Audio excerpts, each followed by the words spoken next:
سیدنا زینب وسیدنا حسن وسیدنا حسین وعلى آلہ وصحبہ وبارک وسلم.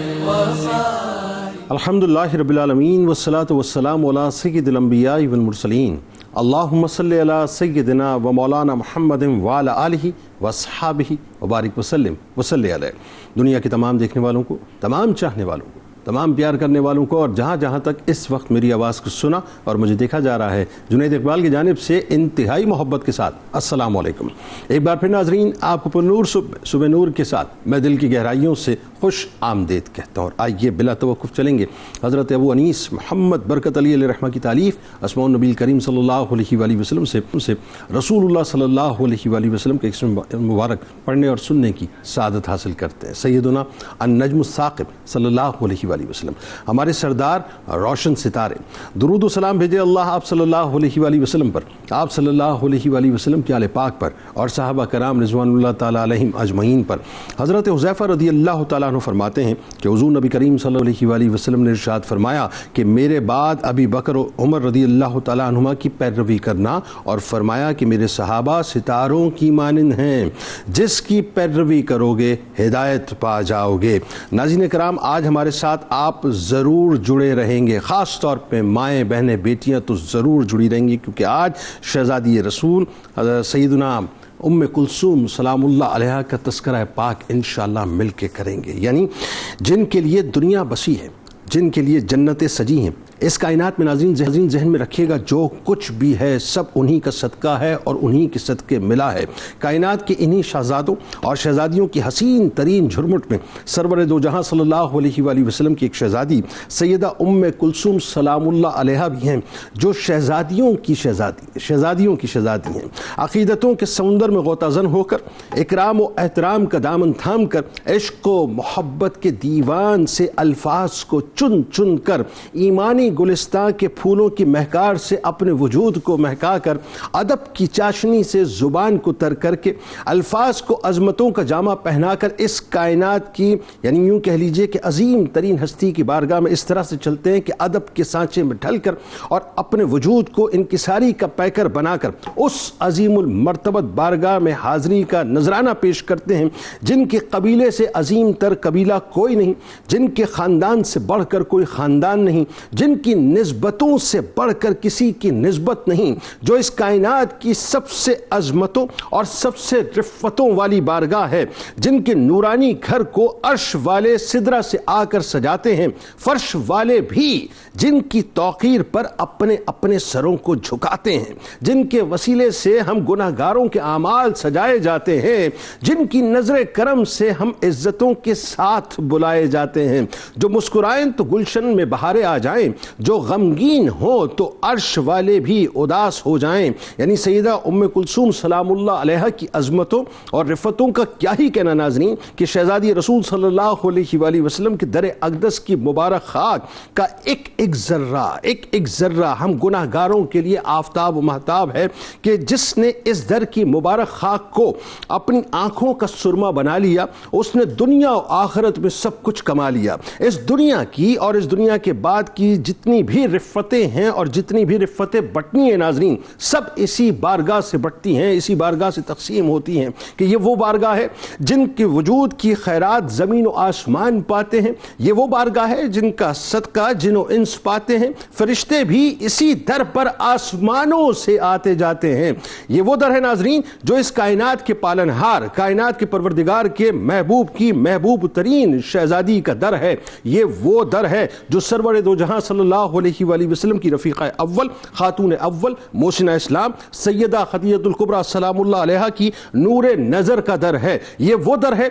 جو سرور دو جہاں صلی اللہ علیہ وآلہ وسلم کے شہزادوں اور شہزادیوں کی ہمشیرہ کا در ہے، یہ اس عظیم ترین شہزادی کا در ہے جن کے صدقے اس پوری کائنات میں شہزادگیاں بڑھتی ہیں۔ ناظرین کرام، قربان جاؤں سیدہ ام کلثوم سلام اللہ علیہا کی ہستی پر، جو اس محبوب نورانی گھرانے کا نور بنی جن کے نور سے یہ پوری کائنات منور ہے۔ خوش بختی کا یہ عالم ہے کہ جنہوں نے حضور نبی کریم صلی اللہ علیہ وآلہ وسلم اور ام المومنین سیدہ خدیجہ الکبریٰ سلام اللہ علیہا کی نگرانی میں ہوش سنبھالا اور آغوش رسالت مآب صلی اللہ علیہ وآلہ وسلم میں پرورش پائی۔ یعنی رفتوں اور عظمتوں کو کون بیان کر سکتا ہے صاحب، اور کس کے پاس وہ الفاظ ہیں، کون سا ایسا قلم ہے جو سیدہ ام کلثوم سلام اللہ علیہا کی رفتوں، ان کی بلندیوں، ان کی توقیر، ان کے اکرام، ان کے احترام، یا یوں کہہ لیجئے کہ ان کے مراتب کو بیان کر سکے کہ سعادتوں کا یہ عالم ہے کہ جس وقت حضور نبی کریم صلی اللہ علیہ وآلہ وسلم نے اظہار نبوت فرمایا تو آپ صلی اللہ علیہ وآلہ وسلم کی تمام شہزادیاں بشمول سیدہ ام کلثوم سلام اللہ علیہا کے اپنی والدہ محترمہ کے سیدہ خدیجہ الکبریٰ سلام اللہ علیہا کے ساتھ مشرف با اسلام ہوئیں۔ سیدہ ام کلثوم سلام اللہ علیہا زہد و تقوی اور سیرت و کردار کا عظیم ترین شاہکار ہیں۔ آپ سلام اللہ علیہا نے دین اسلام کا ابتدائی دور بھی دیکھا اور وہ مصائب، وہ امتحانات، وہ آزمائشیں، وہ تکالیف بھی دیکھی جو سرور دو جہاں صلی اللہ علیہ وآلہ وسلم نے برداشت کی۔ اپنے بابا جان پر آنے والی ایک مصیبت کی آپ گواہ بنی۔ شیب ابی طالب کے انتہائی کٹھن ترین 3 برس بھی آپ سلام اللہ علیہ نے برداشت کیے۔ مکہ پاک چھوڑ کر مدینہ پاک ہجرت بھی کی۔ غرض جس طرح کائنات کے تاجدار کی بیٹی کا عظمتوں بھرا کردار ہونا چاہیے تھا، ناظرین سیدہ ام کلثوم سلام اللہ علیہ نے بدرجہ اولا وہ تمام تر کردار ادا کیا۔ سیدہ ام کلثوم سلام اللہ علیہ وہ شہزادی ہیں جن کے نکاح کا فیصلہ جبرائیل امی آسمانوں سے لے کر اترے۔ یہ وہ ہستی ہیں جن کو اس ہستی کی زوجیت کا شرف ملا، جن کی شرم و حیا کا تذکرہ فرشتے بھی حیا سے کیا کرتے ہیں، اور جن کے توسل سے اور جن کے عقد کے بعد سیدنا عثمان بن عفان رضی اللہ تعالیٰ عنہ کے سر اقدس پر ذو النورین کا تاج سجا، جن کا کردار یعنی سیدہ ام کلثوم سلام اللہ علیہ کا کردار ناظرین اتنا عظیم ترین کردار ہے کہ ایک بیٹی کی حیثیت سے اور ایک بیوی کی حیثیت سے آپ اس قدر مثالی بنی جو بیک وقت اپنے بابا جان کی عزت و توقیر کا حوالہ بھی تھی اور اپنے سرتاج سیدنا عثمان بن عفان رضی اللہ تعالیٰ عنہ کے وقار کی محافظہ بھی تھیں۔ مفتی صاحب آپ سے آغاز کرتے ہیں، اور ظاہر کیا کہوں صاحب کہ قربان ہو جائے ہماری آل اولاد، ہمارے ماں باپ، پوری کائنات اس در اقدس پر جو سرور دو جہاں صلی اللہ علیہ وآلہ وسلم کا در اقدس ہے۔ اب میں بلا تمثیل عرض کر رہا ہوں صاحب، بلا تمثیل، اور کوئی کمپیریزن نہیں ہے۔ ہماری اولادوں کا ہم جب ذکر کرتے ہیں تو کتنی حلاوت سے کرتے ہیں، وجہ اس کے کہ کائنات کے پالن ہار کے محبوب کے شہزادوں اور شہزادیوں کا ذکر ہو، اور پھر قرآن اور حدیث اس کو بیان کرے تو کس خوبصورتی اور محبت سے بیان کرے، بتائیے ذرا۔ بسم اللہ الرحمن الرحیم۔ ہمارے لیے باعث شرف ہے کہ نبی کریم علیہ افضل الصلاۃ والتسلیم کی شہزادیوں اور شہزادوں کا ذکر کرنے کا اللہ ہمیں شرف عطا فرما رہا ہے۔ حضرت سیدہ خدیجۃ الکبریٰ رضی اللہ تعالی عنہا کے صدف اطہر سے نبی کریم صلی اللہ علیہ وسلم کو اللہ نے 4 شہزادیوں کا تحفہ عطا فرمایا، سبحان اللہ، جن میں سب سے بڑی شہزادی حضرت سیدتنا زینب رضی اللہ تعالی عنہا، اس کے بعد عمر مبارک میں چھوٹی شہزادی حضرت سیدتنا رقیہ رضی اللہ تعالی عنہا، سبحان اللہ، اس کے بعد وہ شہزادی جن کا آج ہم ذکر کر رہے ہیں یا جن کی بارگاہ اقدس میں ہم اپنی حاضری لگوا رہے ہیں، حضرت سیدتنا ام کلثوم رضی اللہ تعالی عنہا، اور پھر اس کے بعد چوتھے نمبر پر جان کائنات کو سیدہ کائنات کا تحفہ سیدہ فاطمۃ الزہرا رضی اللہ تعالی عنہا کی صورت میں عطا کیا گیا، جان کائنات کی جان جو بنی۔ جی ہاں، اور شہزادوں میں بھی 2 شہزادے حضرت سیدنا عبداللہ رضی اللہ عنہ اور حضرت سیدنا قاسم رضی اللہ عنہ بھی حضرت سیدہ خدیجہ رضی اللہ تعالی عنہا کے صدف اطہر سے ہیں، اور ایک شہزادے حضرت سیدنا ابراہیم رضی اللہ تعالی عنہ حضرت ماریہ قبطیہ رضی اللہ تعالی عنہا کے صدف اطہر سے ہیں۔ تو گویا کہ 7 اولاد ہیں، جن میں 4 بنات رسول ہیں اور 3 ابنائے رسول ہیں، سبحان اور ان میں سے جو 6 ہیں وہ حضرت سیدہ خدیجۃ الکبریٰ رضی اللہ تعالی عنہا کے صدف اطہر سے ہیں۔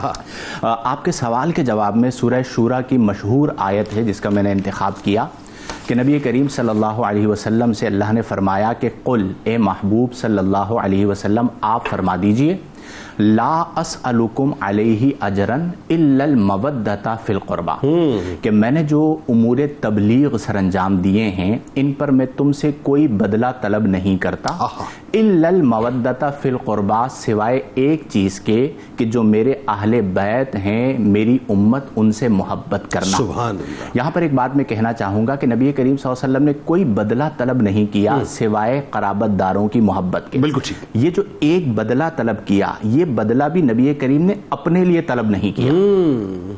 یعنی ایسا نہیں ہے کہ کار رسالت پر جو اجر طلب فرمایا وہ نبی کریم نے اپنے لیے بدلہ طلب فرمایا، ایسا نہیں ہے، بلکہ یہ بدلہ بھی اللہ نبی کریم صلی اللہ علیہ وسلم نے اپنی امت کے لیے طلب فرمایا ہے کہ جو تم میرے قرابت داروں سے محبت کرو گے تو اس میں تمہارا ہی بھلا ہے کہ تمہارا سب سے قیمتی سرمایہ ایمان ہے، جب تم میرے قرابت داروں سے محبت کرو گے تو تمہارا ایمان محفوظ ہو جائے گا۔ کیا کہنا سبحان نبی کریم صلی اللہ علیہ وسلم نے قرابت داروں کی محبت کو بھی تحفہ ایمان کے طور پر مومنین کو عطا فرمایا۔ واہ سبحان۔ اب نبی کریم صلی اللہ علیہ وسلم کے قرابت دار، نبی کریم صلی اللہ علیہ وسلم کے اہل بیت، ان سے جو محبت ہے یہ ایمان کا تقاضا ہے۔ واہ، یعنی ہم یہ کہہ سکتے ہیں اور یہ بالکل درست بات ہے کہ ایمان اور حب اہل بیت یہ لازم و ملزوم ہے۔ اللہ، ایسا نہیں ہو سکتا کہ کوئی شخص یہ دعویٰ کرے کہ میں مومن ہوں اور وہ محب اہل بیت نہ ہو، تو گویا کہ ایمان اور حب اہل بیت کو لازم و ملزوم قرار دیا گیا۔ اسی لیے نبی کریم صلی اللہ علیہ وسلم نے جب ذکر فرمایا کہ انا تارک فیکم الثقلین، کہ میں تمہارے درمیان دو وزنی، دو بھاری چیزیں چھوڑے جا رہا ہوں، تو ان میں ایک چیز کتاب اللہ کو ذکر فرمایا اور دوسری چیز اطرتی اپنی اولاد کو، اہل بیت کو ذکر فرمایا۔ اس لیے آپ دیکھیں کہ ہمارے جتنے بھی جلیل القدر ائمہ ہیں انہوں نے اہل بیت کی محبت میں ایسے ایسے جملے ارشاد فرمایا۔ ابھی میں پڑھ رہا تھا امام شافعی رضی اللہ عنہ کا ایک شعر، آپ نے فرمایا کہ اے اہل بیت، تمہاری جو محبت ہے وہ واجب ہے، فرض من اللہ فی القرآن انزلہ، کہ تم سے محبت کرنا فرض ہے اللہ کی طرف سے اس قرآن میں جو اس نے نازل کیا۔ کفاکم من عظیم القدر انا حبکم، یہ کافی ہے تمہاری محبت اور تمہاری قدر کی عظمت کے لیے کہ من لم یصلی علیکم لا صلاۃ لہ، کہ جو تم پر درود نہ پڑھے اس کی نماز ہی نہیں ہوتی۔ اب آپ دیکھیں کہ امام شافعی رضی اللہ عنہ حب اہل بیت کے حوالے سے جو استدلال کر رہے ہیں وہ نماز سے کر رہے ہیں، اور قرآنی آیات اور احادیث مبارکہ کی روشنی میں حب اہل بیت کو بیان کر رہے ہیں۔ پھر اسی طرح نبی کریم صلی اللہ علیہ وآلہ وسلم کے جو قرابت دار ہیں، میں اکثر ایک بات عرض کرتا ہوں کہ اگر آپ کو کسی چیز کو سمجھنا ہے تو آپ اسے فطری طریقے پر سمجھے۔ ٹھیک۔ اب فطری طریقہ کیا ہے کہ نبی کریم صلی اللہ علیہ وسلم جانے کائنات ہیں، اور نبی کریم صلی اللہ علیہ وسلم کی محبت کے بغیر ایمان مکمل نہیں کہ لا ایمان لمن لا محبت لہ، اور نبی کریم کی جو اولاد ہے، یعنی جو آپ کی شہزادیاں ہیں اور جو آپ کے شہزادے ہیں وہ نبی کریم کی جان ہیں۔ تو اب گویا کہ نبی کریم کی محبت کا تقاضا محبت اہل بیت ہے، یعنی محبت رسول اور محبت اہل بیت کو آپ جدا نہیں کر سکتے۔ اگر آپ یہ دعویٰ کرتے ہیں کہ میں محب رسول ہوں تو لازم ہے کہ پھر آپ محب اہل بیت ہوں، اور اگر آپ یہ دعویٰ کرتے ہیں کہ میں محب اہل بیت ہوں تو لازم ہے کہ آپ مومن ہوں، کیونکہ ایمان اور حب اہل بیت کو جدا نہیں کیا۔ کیا اچھی بات ہے، اور جدا ہو گیا تو نفاق ہو گیا، پھر نفاق ہو گیا۔ اور دیکھیں نا وہ حدیث پاک کا مفہوم کہ ایمان کو جو آپ نے مربوط کر دیا کہ جب تک کہ میں میری جان جو ہے وہ تمہیں مطلب تمہاری جان جو ہے وہ میری جان سے زیادہ مطلب تمہیں عزیز نہ ہو، یعنی بات یہ ہے کہ میری جان تمہاری جان سے تمہیں زیادہ عزیز نہ ہو، میری اولاد جو ہے تمہیں اپنی اولاد سے زیادہ عزیز نہ ہو، میرے والدین تمہیں اپنے والدین سے زیادہ عزیز نہ ہو، اس وقت تک ایمان ہی مکمل نہیں ہوتا۔ اچھا ذرا ڈاکٹر صاحب اب یہ بتائیے، حضرت ام کلثوم سلام اللہ علیہا، آپ کی ولادت پاک، ذرا وہ ایک منظرنامہ کیا ہے سرکار مدینہ صلی اللہ علیہ وآلہ وسلم کے ظاہری اعلان نبوت سے پہلے؟ ہم ظاہری اعلان نبوت کہتے ہیں، تو ظاہری اعلان نبوت سے پہلے تو جو آپ کی ولادت پاک کا ایک منظرنامہ ہے وہ بیان کیجئے۔ پھر آپ یہ دیکھیے کہ نسبی رشتوں کے حوالے سے ہر انسان، ظاہر ہم جو اس دنیا میں آئے، جو اس دنیا سے جائے گا، بلا تمثیل عرض کر رہا ہوں کہ جہاں کسی کو نسب پاک کے حوالے سے یا اپنے قبیلے کے حوالے سے، خاندان کے حوالے سے کوئی اگر پریولیج نظر آتی ہے تو وہ بڑے تفاخر سے اس کو بیان کرتا ہے کہ جی میرا تو اس خاندان سے تعلق ہے، میرے فور فادرز ہیں. اچھا جن کے لیے کائنات بنی ان کا مقام اور مرتبہ کیا ہوگا؟ تو وہ جو مطلب اب میں اس کے لیے اگر حسین ترین کہوں تو حسین ترین کا لفظ بھی جو ہے نا میرا خیال ہے وہ بھیج ہے اس لڑی کے آگے. تو ذرا یہ بتائیے کہ جس طرح سے خوبصورت لڑی میں پرویا اللہ تعالیٰ نے آپ کو. بسم اللہ الرحمن الرحیم. سیدہ ام کلثوم کی ولادت اعلان نبوت سے 6 سال قبل ہوتی ہے حضور اکرم صلی اللہ تعالی علیہ وسلم اور حضرت خدیجۃ الکبریٰ رضی اللہ تعالی عنہا کے ہاں. سیدہ ام کلثوم بنت محمد بن عبداللہ بن عبد المطلب بن ہاشم بن عبد مناف بن قصی بن کلاب. سیدہ خدیجہ رضی اللہ تعالی عنہا سیدہ ام کلثوم کی والدہ ماجدہ خدیجہ بنت خویلد بن اسد بن عبد العزا بن قصی قریشیہ اسدیہ. حضور اکرم صلی اللہ تعالی علیہ وسلم فرماتے ہیں اپنے نسب کے بارے میں، اور آپ سے بڑھ کر کسی کا کیا فرمانا ہوا، آپ نے فرمایا اللہ رب العزت نے اولاد اسماعیل سے کنانہ کا انتخاب فرمایا، کنانہ سے قریش کا انتخاب فرمایا، قریش سے بنی ہاشم کا انتخاب فرمایا، اور بنی ہاشم سے میرا انتخاب فرمایا. اللہ. تو سیدہ ام کلثوم رضی اللہ تعالی عنہا کی پیدائش ایسے خاندان میں ہوتی ہے کہ جس کے بارے میں آپ نے ابتدا میں کہا کہ فخر موجودات ہیں، سید الکونین ہیں، اور جن کا نسب ایسا ہے کہ حضور اکرم صلی اللہ تعالی علیہ وسلم ایک خاص فخر سے بیان فرماتے ہیں کہ اللہ رب العزت نے میرا انتخاب فرمایا. پھر جس معاشرے میں آپ رہے تو آپ کو آپ کے دشمن بھی صادق اور امین کے نام سے جانتے ہیں. جہاں آپ کی پیدائش ہوئی آپ کی والدہ کو طاہرہ یعنی پاک باز کے لقب سے جانا جاتا ہے. اور پھر جس معاشرے میں آپ کی پیدائش ہوتی ہے اس پر ذرا غور کریں. حضور اکرم صلی اللہ تعالی علیہ وسلم کو اللہ رب العزت نے بیٹیاں عطا فرمائیں. کس معاشرے میں؟ اس معاشرے میں جس کے بارے میں قرآن کریم کچھ اس طرح سے فرماتا ہے وَإِذَا بُشِّرَ أَحَدُهُمْ بِالْأُنْثَى، جب انہیں یہ بتایا جاتا کہ ان کے ہاں بیٹی کی پیدائش ہوئی ہے ظَلَّ وَجْهُهُ مُسْوَدًّا وَهُوَ كَظِيمٌ، چہرے بگڑ جاتے. اور پھر جب ریئیکشن اور رد عمل آتا وہ کیسا آتا؟ أَيُمْسِكُهُ عَلَى هُونٍ، کہ کیا مجھے اب اس بیٹی کی پیدائش کو ذلت کے ساتھ برداشت کرنا پڑے گا زندگی بھر، ام یدسہ فی التراب، یا پھر ہمیں اسے زندہ درگور کرنا پڑے گا. اس معاشرے کے اندر جہاں پر بیٹی کی پیدائش لوگوں کو ذلت محسوس ہوتی تھی، اس ذلت کا رد عمل یا تو یہ ہوتا تھا کہ انہیں ساری زندگی اس بے عزتی کے اندر گزارنا محسوس ہوتا تھا، یا پھر اسے لا محالہ قتل کرنا پڑتا تھا. حضور پرنور حضرت محمد مصطفیٰ صلی اللہ تعالی علیہ وسلم کو اللہ رب العزت نے بیٹیوں سے نوازا، اور اس گھرانے میں سیدہ ام کلثوم کی پیدائش ہوتی ہے. تو آپ سوچئے کہ حضور اکرم صلی اللہ تعالی علیہ وسلم کے ہاں صرف سیدہ ام کلثوم کی پیدائش اور دیگر بیٹیوں کی پیدائش ہمیں کیا پیغام دے رہی ہے کہ اللہ رب العزت نے انقلاب آپ کی پیدائش کے اوپر اس معاشرے اور یکے بعد دیگرے آپ یہ دیکھیں، یکے بعد دیگرے جو بیٹیاں دی.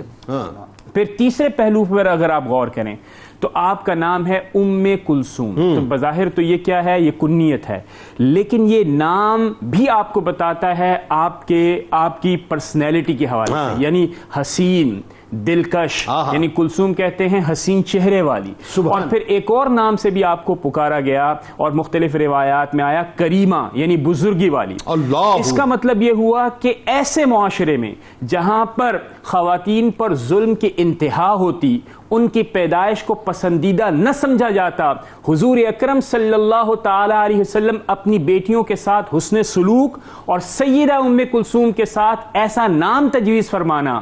کہ آپ کو کہا گیا کہ حسین ہیں، حسین چہرے والی ہیں، اس کے ساتھ ساتھ کہا گیا آپ بزرگی والی ہیں، آپ حکمت والی ہیں، اور پھر اس انداز میں تربیت فرمائی اور بیٹیوں کی تربیت کے ساتھ اس طرح جوڑا کہ اگر کسی نے ان کی اچھی تربیت کی تو اس تربیت کا نتیجہ یہ ہوگا کہ یہ ہمیں جہنم کی آگ سے بچائیں گی، اور جنت میں کہاں لے کے جائیں گی؟ جنت میں میں یعنی رسول اللہ صلی اللہ تعالیٰ علیہ وسلم اور وہ شخص جو ان کی بہترین تربیت کرے گا وہ ایک ساتھ یوں نمودار۔ اللہ اکبر۔ اور آپ ایک بات دیکھیے، ایک روایت میں آتا ہے کہ 35 ہجری اگر مثال کے طور پہ آپ کو سن ولادت ہے تو یہ وہی سال ہے کہ جہاں حجر اسود کے نصب کرنے کا واقعہ ہے، یعنی دوسرے لفظوں میں اللہ تبارک و تعالیٰ نے جو ہے وہ ایک پیغام یہ بھی دیا کہ یہ بیٹی بیسیکلی آتے ہی اعلان کر رہی ہیں کہ اللہ تبارک و تعالیٰ نے اپنے محبوب کے ذریعے سے وہ کعبہ جن کو اللہ کے محبوبین نے بنایا اور آپ کے جد امجد نے بنایا، اس کی اصل کسٹوڈین جو ہے وہ بنیادی طور پہ آپ ہی کے بابا جان بنیں گے۔ ذرا یہ بتائیے علامہ صاحب، اب بڑی ایک خاص بات جو ہے وہ یہ کہ تعلیم و تربیت، اچھا بیٹی کی تعلیم و تربیت بڑی اہم ترین ہوتی ہے، لیکن وہی بات ہے کہ وہ بیٹی جو شہزادیوں اور شہزادی بھی اس گھر کی ہوں جو کائنات کے ظاہر تاجور ہیں، تاجدار ہیں، تو ان کی تربیت کیسے ہوئی، ان کی تعلیم کیسے ہوئی، یعنی کن کن ہستیوں کے زیر سایہ آپ رہی ابتدائی طور پہ؟ پھر آپ سلام اللہ علیہ نے دین اسلام کے ابتدائی دور میں سرور دو جہاں صلی اللہ علیہ وآلہ وسلم کی جن تکالیف کو بالکل اپنی نگاہوں سے دیکھا اور آپ ساتھ ساتھ ظاہر رہیں، تو وہ کیا تھی؟ اور پھر ہجرت کا جو موقع ہے وہ کیا تھا، ذرا بتائیے۔ بسم اللہ الرحمن الرحیم۔ تربیت کسی بھی شے کا اس کا مطلب یہ ہے کہ کسی بھی چیز کو اس کے کمال تک پہنچانا بتدریج۔ اب اگر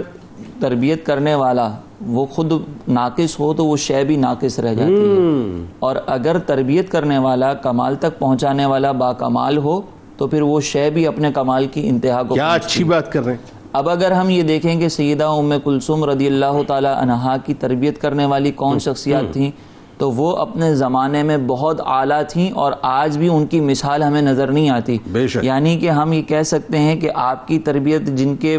زیر سایہ ہوئی ان کی مثل دنیا میں کوئی اور مربی ہو ہی نہیں سکتا۔ واہ واہ واہ۔ ان میں پہلی آپ کی والدہ، اگر والدہ کی حیثیت سے کردار دیکھا جائے کہ اگر والدہ اچھی ہوں، والدہ نیک سیرت والی ہوں، تو اس کے بارے میں کہا جاتا ہے، نیپولین کا ایک یہ قول ہے کہ تم مجھے پڑھی لکھی مائیں دوں تو میں تمہیں پڑھا لکھا اور سویلائز معاشرہ دوں۔ اور اسی طریقے سے علامہ اقبال نے کہا کہ قوموں کی تاریخ اور ان کا ماضی و حال ان کی والداؤں کا فیض ہوتا ہے۔ اگر والدہ تربیت کرنے والی ہو، والدہ سمجھدار ہو، تو پھر اولاد بھی بہت زبردست پروان چڑھتی ہے۔ یہاں پہ والدہ کون ہے؟ بی بی خدیجۃ الکبریٰ رضی اللہ تعالی عنہا، جو اپنے دور میں اس دور کے اندر ام المساکین کے لقب سے پکاری جاتی تھی، جس دور میں اپنی اولاد کے ساتھ جو ہے لوگ اچھا رویہ نہیں۔ کیا اچھی بات آپ کر رہے ہیں۔ تو اس کا نتیجہ یہ نکلا کہ جب آپ کی والدہ کی تربیت ہوئی تو جتنے بھی انسانی، اخلاقی، نسوانی اوصاف تھے اس میں سیدہ ام کلثوم جو ہے وہ اعلیٰ درجے پر فائز ہوئی اور کمال تک پہنچی، اور بڑی ویژنری خاتون، یعنی اس وقت مطلب بڑی کیا بلکہ میں کہوں کہ سب سے بڑی ویژنری خاتون جو ہے وہ سیدہ خدیجہ سلام اللہ علیہا تھی۔ تو پھر اس تربیت کا نتیجہ کیا نکلا کہ آپ بھی جو ہے وہ نسوانی حقوق پر، نسوانی جو اوصاف تھے اس میں کمال تک پہنچی۔ پھر دوسرا کردار ہوتا ہے والد کا۔ اگر ایک عام والد بھی، ایک ہمارے جیسا کوئی شخص بھی ہو اور وہ اپنی اولاد کی تربیت کرتا ہے نا، تو والد کی تربیت سے اولاد فولاد بن جاتی ہے، معاشرے سے ٹکرانے کی ہمت اس کے اندر پیدا ہو جاتی ہے، حوصلہ اس کے اندر پیدا ہو جاتا ہے۔ یہاں پہ تربیت کرنے والے سید دو عالم صلی اللہ علیہ وسلم ہیں، جن کی تربیت سے نتیجہ یہ نکلا کہ پھر آپ استقامت کا پہاڑ بنی۔ ایسے وقت کے اندر کہ جہاں پہ بڑے بڑے منافقین مرد وہ پھسل جاتے تھے کہ جب تکلیفیں آتی تھی تو پیچھے ہٹ جاتے تھے، لیکن جب مسلمانوں پر تکلیفیں آئیں تو دیگر صحابہ کرام کے ساتھ سیدہ ام کلثوم بھی وہاں پر استقلال کا پیکر بنی رہیں اور استقامت پذیر رہیں۔ اس میں خصوصی طور پر اگر شیب ابی طالب کو دیکھا جائے کہ 3 سال کا وہ عرصہ تھا کہ جس میں نبی مکرم صلی اللہ علیہ وسلم اور آپ کے خاندان کا سوشل بائیکاٹ کیا گیا، اور ایسا بائیکاٹ کیا گیا کہ آپ تک کھانا پہنچانا بھی مشکل ہو جاتا۔ اللہ اکبر۔ اس وقت کے اندر یہ کہا جاتا ہے کہ جب بھوک کی شدت ہوتی تھی تو مسلمان درختوں کی شاخیں چبانے پر مجبور ہو جایا کرتے تھے، پتے کھاتے تھے، چمڑے ابال کے پینے پہ مجبور۔ تو یہ وہ وقت تھا کہ جس وقت کے اندر سیدہ ام کلثوم نے یہ نہیں کہا کہ بابا جان ہماری خاطر ہی آپ اپنا مشن چھوڑ دیں، نہیں، وہاں پر استقامت کے ساتھ اپنے والد کے ساتھ کھڑی نہیں۔ اللہ اکبر۔ پھر اسی طریقے سے آپ دیگر معاملات دیکھیں کہ جیسے ہی شیب ابی طالب سے مطلب ایک سمجھ لیں کہ یہ محاصرہ ختم ہوا تو اس کے فوراً بعد جو ہے وہ بی بی خدیجۃ الکبریٰ رضی اللہ تعالی عنہا کا وصال ہوا۔ یہ غم لائق، یہ غم پھر وہاں اس کے فوراً بعد ہی طائف کا واقعہ ہے ہاں کہ جب طائف کے میدان میں سرکار دو جہاں گئے تو وہاں پر اللہ، اور پھر اس کے بعد ہجرت کا واقعہ آتا ہے کہ ہجرت کے وقت جب پریشانیاں بہت بڑی تو سرکار دو جہاں صلی اللہ علیہ وسلم پہلے ہجرت فرما گئے، بالکل ٹھیک ہے، اور پیچھے جو ہے سیدہ ام المؤمنین حضرت سودا بنت زمعہ اور سیدہ ام کلثوم اور بی بی فاطمۃ الزہرا رضی اللہ تعالیٰ عنہ یہ پیچھے رہ گئی تھی. تو سرکار علیہ الصلوۃ والسلام نے بعد میں اپنے دو صحابہ حضرت ابو رافع اور حضرت زید بن حارثہ رضی اللہ تعالیٰ عنہ کو روانہ کیا، اور اس وقت صدیق اکبر رضی اللہ تعالیٰ عنہ نے تقریباً 5000 دراہم دیے تھے کہ تاکہ سرکار علیہ السلام کے اہل بیت لایا جا سکے. اب یہ افراد جب وہاں پر پہنچے تو وہاں پر پہنچنے کے بعد سرکار علیہ الصلوۃ والسلام کے اہل بیت اطہار کو اپنے ساتھ لائے اور پھر یہ ہجرت کا پورا واقعہ ہوا. یہ تربیت بھی آپ دیکھیں کہ تربیت کس اعلیٰ درجے کی ہوئی اور پھر اس کا نتیجہ کیا اعلیٰ نکلا. تو اس کا مطلب یہ ہے کہ تربیت کا انسانی کردار کے اندر بہت بڑا ایک حصہ ہوتا ہے. اگر ہمارے یہاں پر یہ تربیت سے اگر ہم نتیجہ حاصل کر لیں سبق تو پھر ہمارا معاشرہ بھی ایک اچھا معاشرہ. یعنی آپ یہ دیکھیے کہ کون سی تکلیف تھی، کون سے مصائب تھے جو رسول کریم صلی اللہ علیہ وآلہ وسلم پہ نہ ٹوٹے، لیکن وہی بات ہے کہ آپ کی تمام شہزادیاں جو ہیں وہ استقامت کا پہاڑ بن کے کھڑی رہی، خاص طور پہ حضرت ام کلثوم سلام اللہ علیہ کے چونکہ آج تذکرہ پاک ہے. اور ایک بڑا لطیف سے نقطہ، میں بار بار یہ جو 5000 دراہم کی آپ نے بات کی، میں غور کر رہا تھا کہ 40000 دراہم صدیق اکبر رضی اللہ تعالیٰ عنہ کے پاس کل مالیت تھی، 35000 جو ہے مکے میں وہ خرچ کر چکے تھے. میں سوچتا تھا یہ 5000 لے کے چلیں، اس 5000 کا مصرف کیا ہے؟ سیدہ ام کلثوم سلام اللہ علیہ کی ہجرت اور سیدہ فاطمہ الزہرا سلام اللہ علیہ کی ہجرت پڑھ کے اندازہ ہوا یہ 5000 رکھوائے اس لیے تھے کہ آخر میں جو ہے شہزادیوں کی ہجرت ہونی ہے. تو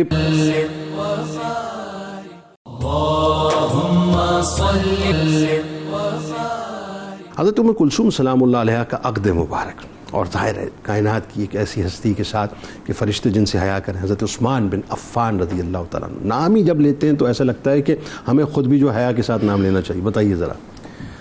حضرت سیدنا عثمان غنی رضی اللہ عنہ کا ایک خاصہ ہے، عربی میں خاصہ کہا جاتا ہے ما یوجد فیہ ولا یوجد فی غیرہ، کہ جس میں پایا جائے اس کے علاوہ میں نہ پایا. واہ واہ واہ، اللہ نے کیا آپ کو اچھی یہ بات. خاصہ عطا فرمایا کہ آپ کے عقد نکاح میں سید الانبیاء صلی اللہ علیہ وآلہ وسلم کی 2 شہزادیاں تشریف لائیں. یہ کائنات میں کسی اور کو حاصل نہیں ہے، اور اسی لیے فرمایا گیا کہ نور کی سرکار سے آیا دوشالہ نور کا، ہو مبارک تجھ کو ذوالنورین جوڑا نور کا. حضرت سیدتنا رقیہ رضی اللہ تعالی عنہا پہلے آپ کے عقد نکاح میں تشریف لائیں، اور آپ کے وصال مبارک کے بعد حضرت سیدتنا ام کلثوم رضی اللہ تعالی عنہا آپ کے نکاح میں تشریف لائیں. کیوں تشریف لائیں؟ تو معجم الکبیر کے الفاظ یہ ہیں کہ نبی کریم صلی اللہ علیہ وآلہ وسلم فرماتے ہیں کہ زوجت ام کلثوم عثمان بوحی من السماء. یہ الفاظ ہیں کہ میں نے ام کلثوم کا نکاح حضرت عثمان سے کیا. کس وجہ سے؟ بوحی من السماء، اس نکاح کی آسمان سے وحی نازل ہوئی ہے. تو گویا کہ یہ جو نکاح ہو رہا ہے اس کا حکم بھی رب عطا فرما رہا ہے. تو یہاں سے اہل بیت اطہار اور خاص طور پر نبی کریم کی شہزادیوں کی عظمت دیکھی ہے کہ ہمارے یہاں عموماً رشتہ کون طے کرتا ہے؟ ماں باپ کرتے ہیں. یہاں پر شان کیا ہے کہ اللہ تبارک و تعالی وحی کے ذریعے بیان فرما رہا ہے کہ آپ کی شہزادی کا رشتہ حضرت عثمان سے اللہ. اور سرکار نے فرمایا کہ میں نے کوئی فیصلہ جو ہے اللہ کی اجازت کے بغیر نہیں کیا.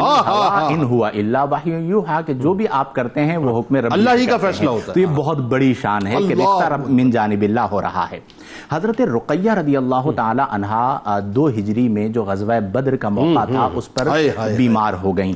اور آپ بیمار تھیں اور معرکہ بدر پیش آیا. یہ بات بڑی اہم ہے، صحیح بخاری میں روایت موجود ہے کہ جب بدر کا نبی کریم علیہ افضل الصلاۃ والتسلیم نے اعلان فرمایا تو حضرت عثمان غنی رضی اللہ عنہ تیار ہو گئے، اور صحابہ کرام تو نبی کریم کے اشارہ ابرو پر جان قربان کرنے کے تیار ہوا کرتے تھے. تو جب آپ تیار ہوئے تو نبی کریم صلی اللہ علیہ وسلم نے حضرت عثمان غنی رضی اللہ عنہ سے فرمایا کہ رقیہ رضی اللہ تعالی عنہا بیمار ہیں، آپ بدر میں نہ چلیے، آپ ان کی تیمارداری کیجیے. ٹھیک. اب دیکھیں ایک عام بیٹی میں اور شہزادی رسول کی عظمت میں فرق کیا ہے؟ اللہ، وہ فرق یوں سمجھیے کہ آپ بدر میں نہیں ہیں، ہاں، اور اللہ کے رسول صلی اللہ علیہ وسلم فرما رہے ہیں کہ اے عثمان تمہیں بدر والوں کا ثواب ملے گا، یعنی بدری صحابی Yes، سبحان اللہ، ثواب ملے گا بدر والوں واہ کا۔ واہ واہ واہ۔ اور آپ بدر میں نہیں ہیں لیکن جو غنائم آئیں گے آپ کو اس میں سے بھی حصہ ملے گا، سبحان اللہ۔ اس کا مطلب یہ ہوا کہ آپ بدر میں نہیں ہیں لیکن ثواب بدریوں کا پا رہے ہیں، اللہ، آپ جنگ میں نہیں ہیں اور غنیمت جو ہے وہ جنگ میں شرکت کرنے والوں کو ملتی ہے لیکن آپ کو حصہ مل رہا سبحان ہے۔ اللہ۔ اس کا مطلب یہ ہوا کہ شہزادی کونین اور شہزادی رسول کریم علیہ افضل الصلاۃ والتسلیم کی خدمت میں اللہ نے اجر جہاد کو رکھا۔ واہ، اگر میں عام زبان میں ماڈرن ایج کے لوگوں کو سمجھانے کے لیے کہ جب آپ پریویلیج کلاس کے ساتھ اٹیچڈ ہو جاتے ہیں تو آپ کی کلاس بھی پریویلیج ہو جاتی ہے، تو کائنات کی سب سے پریویلیج کلاس کی نسبت کی وجہ سے آپ کو پریویلیج مل گئی۔ یہ آپ کو عظمت و شان اللہ نے عطا فرمائی کہ آپ ان کی تیمارداری کر رہے ہیں اور آپ کو جہاد کا اجر مل رہا ہے۔ یہاں پر یہ بات بھی سمجھ میں آ جانی چاہیے کہ جو لوگ عام طور پر یہ دعویٰ کر جاتے ہیں کہ نبی ہماری مثل ہیں یا معاذ اللہ ہم نبی کے مثل ہیں، نبی کی اولاد کی عظمت کا عالم یہ ہے کہ ان کی خدمت جو ہے وہ جہاد کے برابر ہو رہی ہے اور اس پہ ثواب مل رہا ہے۔ سبحان اللہ۔ تو جب حضرت رقیہ رضی اللہ تعالی عنہا وصال کر گئیں اور آپ کی تدفین ہو رہی تھی، اور اس کے بعد نبی کریم صلی اللہ علیہ وسلم جب تدفین ہو رہی تھی تو قاصد نے آ کر خبر دی کہ بدر میں فتح ہو گئی ہے، اور جب نبی کریم صلی اللہ علیہ وسلم واپس تشریف لائے تو آپ کی تدفین مکمل ہو چکی تھی۔ اس کے بعد آپ کے مزار مبارک پر نبی کریم صلی اللہ علیہ وسلم تشریف لے گئے۔ اس کے بعد حضرت ام کلثوم رضی اللہ تعالی عنہا کا نکاح حضرت عثمان غنی رضی اللہ تعالی عنہ سے اللہ تبارک و تعالی کے حکم سے نبی کریم صلی اللہ علیہ وسلم نے کیا، اور آپ کی حیا کا آپ نے ذکر کیا کہ جب آپ تشریف لائے تو نبی کریم صلی اللہ علیہ وسلم تشریف فرمائے، حضرت سیدنا صدیق اکبر تشریف لائے، پنڈلی مبارک سے کپڑا ہٹا ہوا ہے گھر میں تشریف فرمائے، اسی طرح تشریف فرما رہے۔ حضرت عمر فاروق اعظم تشریف لائے، اسی طرح تشریف فرما رہے۔ جب حضرت عثمان غنی حاضر خدمت ہوئے اور اجازت طلب کی تو آپ نے پنڈلی پر کپڑا دے دیا، تو حضرت عائشہ صدیقہ رضی اللہ تعالی عنہا نے پوچھا کہ یا رسول اللہ صلی اللہ علیہ وسلم میرے والد محترم آئے، آپ اسی طرح تشریف رکھے رہے۔ حضرت عمر فاروق اعظم آئے، آپ اسی طرح تشریف رکھے رہے۔ جب حضرت عثمان غنی آئے تو آپ نے پنڈلی پر کپڑا دے دیا، تو آپ نے فرمایا کہ اے عائشہ میں اس سے کیوں نہ حیا کروں جس سے اللہ کے فرشتے حیا کرتے ہیں۔ اور پھر آپ دیکھیں کہ حضرت عثمان غنی رضی اللہ عنہ کی عظمت کا عالم یہ ہے کہ نبی کریم صلی اللہ علیہ وسلم نے آپ کے عقد نکاح میں حضرت رقیہ رضی اللہ تعالی عنہا کو دیا، اس کے بعد حضرت ام کلثوم رضی اللہ تعالی عنہا کو دیا، اور فرمایا کہ اگر میری 10 بیٹیاں بھی ہوتی یا بعض روایات کے مطابق میری 100 بیٹیاں بھی ہوتی تو میں یکے بعد دیگرے حضرت عثمان کے نکاح میں دے دیتا۔ کتاب و شفا کی جانب چلتے ہیں۔ مفلسی اور تنگدستی کا خاتمہ، ظاہر ہے بہت مسائل اس وقت پورے معاشرے میں، غربت بہت ہے، افلاس بہت ہے، مہنگائی بہت ہے۔ ذرا سن لیجئے توجہ سے، روزانہ نماز فجر سے قبل اپنے گھر کے چاروں کونوں میں 10 بار اللہ تبارک و تعالیٰ کا اسم مبارک یا رزاقوں کا ورد کرنے سے اس گھر سے مفلسی و تنگدستی کا خاتمہ ہو جاتا ہے اور گھر خوشیوں سے بھر جاتا ہے۔ امیر المومنین سیدنا عثمان بن عفان رضی اللہ تعالیٰ عنہ کا قول مبارک ہے کہ اللہ تعالیٰ کی عبادت کا مزہ 4 باتوں میں ہے۔ پہلی بات فرائض الہی بجا لانے میں، دوسری بات حرام کردہ چیزوں سے پرہیز کرنے میں، تیسری بات فرض سمجھ کر نیک کام کرنے میں، اور چوتھی بات خدا کے غضب سے ڈر کر برے کاموں سے بچنے میں۔ ام کلثوم بنت نبی کی شان و عظمت وراء الورا ہے۔ ام کلثوم بنت نبی کی شان و عظمت وراء الورا ہے خدیجہ کی آنکھوں کی ٹھنڈک، نور ان کو نبی نے کہا ہے۔ کیا کہوں ان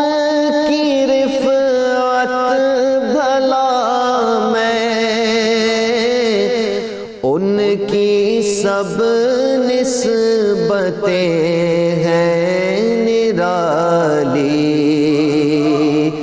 کیا کہوں ان کی رفعت بھلا میں، ان کی سب نسبتیں ہیں نرالی، مصطفیٰ کے جگر کا ہے ٹکڑا، ان کو حاصل بڑا مرتبہ ہے، مصطفیٰ کے جگر کا ہے ٹکڑا، ان کو حاصل بڑا مرتبہ ہے، ان کو پالا ہے پیارے نبی نے، خود سنبھالا ہے پیارے نبی نے، ان کو پالا ہے پیارے نبی نے، خود سنبھالا ہے پیارے نبی نے، نوری دیتے سلامی ہے ان کو، دولہا عثمان کان حیا ہے، نوری دیتے سلامی ہے ان کو، دولہا عثمان کان حیا ہے، ام کلثوم ہے شان والی، ان کا سارا گھرانہ ہے عالی، ساجد ان کے ہے قبضے میں جنت، ہر ولی ان کے در کا گدا ہے، ساجد ان کے ہے قبضے میں جنت، ہر ولی ان کے در کا گدا ہے، ام کلثوم بنت نبی کی شان و عظمت وراء الورا